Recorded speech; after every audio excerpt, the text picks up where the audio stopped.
भगवत चरणानुरागी प्यारी सज्जनों, आज हम आश्विन महीने के कृष्ण पक्ष की एकादशी की कथा श्रवण करते हैं। जो भी इस चैनल पे नया है, चैनल को सब्सक्राइब करें ताकि हम आगे से भी इस प्रकार की व्रत कथाओं का लाभ उठा सके, श्रवण कर सके। पितृपक्ष अर्थात आश्विन महीने के कृष्ण पक्ष की इस एकादशी का नाम इंदिरा एकादशी है और अन्य एकादशियों के व्रत के पुण्य से तो व्रत करने वाले को सर्व सुख और अंत में मोक्ष की प्राप्ति होती है, परंतु इस एकादशी का व्रत करने वाले के तो 7 पीढ़ी तक के पितर तर जाते हैं। इंदिरा एकादशी का व्रत करने वाला स्वयं तो मोक्ष का अधिकारी होता ही है और वह अपने सभी पितरों का उद्धार करके उन्हें भी दिव्य लोक में प्रवेश का अधिकारी बना देता है। इस एकादशी को भगवान शालिग्राम की पूजा की जाती है और पूजा तथा प्रसाद में तुलसी दल अर्थात तुलसी के पत्तियों का प्रयोग अनिवार्य रूप से करना चाहिए। और एक समय धर्मराज युधिष्ठिर ने भगवान से यही प्रश्न किया कि आश्विन महीने की एकादशी का व्रत किस प्रकार करना चाहिए और इस एकादशी का क्या नाम है। जब युधिष्ठिर ने भगवान से प्रश्न किया, भगवान श्री कृष्ण ने कहा, हे राजन, हे पथिक, इस एकादशी का नाम इंदिरा एकादशी है। यह एकादशी पापों को नष्ट करने वाले तथा पितरों को अधोगति से मुक्ति दिलाने वाली है। आप ध्यान पूर्वक इसकी कथा सुनो। इसकी कथा सुनने मात्र से बड़े बड़े यज्ञों वाजपेय यज्ञ करने का जो पुण्य फल प्राप्त होता है वह इस एकादशी के व्रत करने से सुलभ है, प्राप्त होता है। सतयुग में महिष्मती नाम की नगरी में इंद्रसेन नाम का एक प्रतापी राजा धर्मपूर्वक अपनी प्रजा का पालन किया करता था और वह राजा पुत्रों पौत्रों और धन धान्य से संपन्न तथा विष्णु का परम भक्त था। भगवान नारायण का बड़ा प्रेम प्यार करता था, बड़ा भक्ति में तल्लीन रहता था। और एक दिन जब राजा अपनी सभा में बैठा था तो आकाश मार्ग से महर्षि नारद जी उसकी सभा में आए।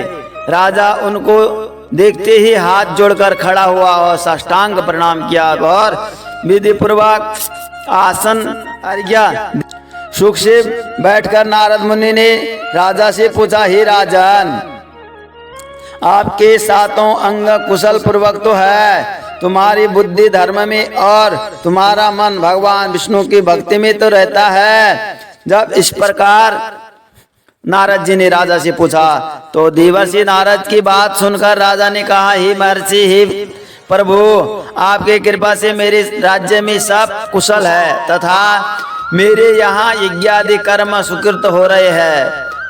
आप कृपा करके अपने आगमन का कारण कहिए। कहते राजन, कहते हैं आप क्यों आए, किस कारण आए हो, इसका कारण हमें बताने की कृपा कीजिए। तब नारद जी कहने लगे, हे राजन, आप आश्चर्य देने वाले मेरे वचनों को सुनो। मैं एक समय ब्रह्मलोक से यमलोक को गया। वहां श्रद्धा पूर्वक यमराज से पूजित होकर मैंने धर्मशील और सत्यवान धर्मराज की प्रशंसा की। उसी यमराज की सभा में महान ज्ञानी और धर्मात्मा तुम्हारे पिता को एकादशी का व्रत भंग होने के कारण देखा। उन्होंने जो संदेश दिया है वह मैं तुमसे कहता हूँ। तुम्हारे पिता ने कहलवाया है कि पूर्व जन्म में कोई विघ्न हो जाने के कारण मैं यमलोक में रह रहा हूँ। हे पुत्र, यदि तुम इंदिरा एकादशी का व्रत मेरे निमित्त करो तो मुझको स्वर्ग की प्राप्ति हो सकती है।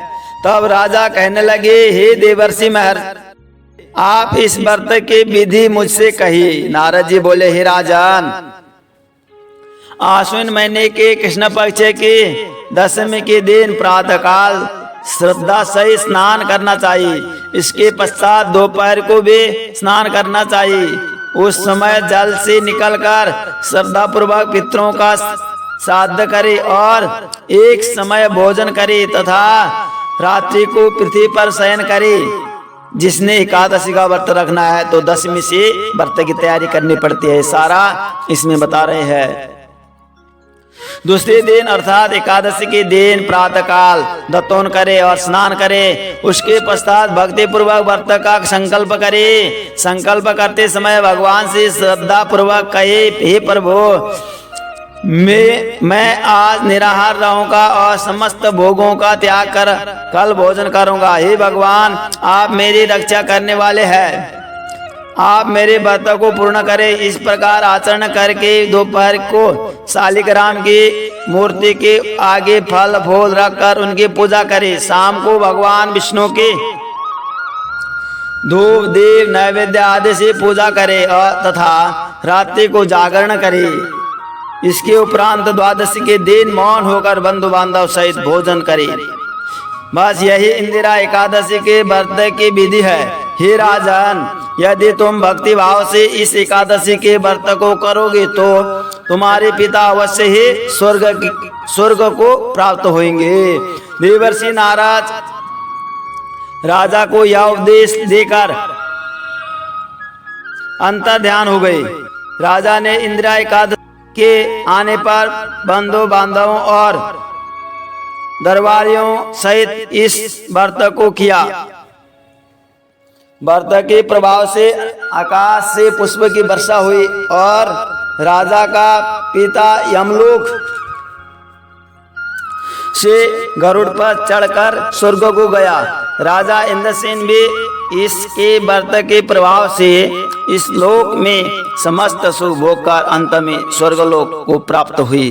श्री कृष्ण भगवान ने अंत में कहा, ये धर्मराज युधिष्ठिर, इस एकादशी यही इंदिरा एकादशी का महात्म्य है। तो इस इंदिरा एकादशी का सार यही है कि ये आश्विन के कृष्ण पक्ष श्राद्धों के दिनों में आती है और विधि के अनुसार यह व्रत करने से अपने सभी 7 लोक के पितर स्वर्ग में जाते हैं। और श्रद्धा भक्ति भाव से इस दिन सबको व्रत करना चाहिए। यह व्रत करने से पितृ स्वर्गलोक को जाते हैं। और आज एकादशी की कथा है, अवश्य श्रवण करें, लाइक कमेंट करें। जो भी इस चैनल पे नया है चैनल को सब्सक्राइब करें ताकि हम आगे से भी इस प्रकार की समस्त कथाओं का लाभ उठा सके, श्रवण कर सके। जय जय श्री राधे।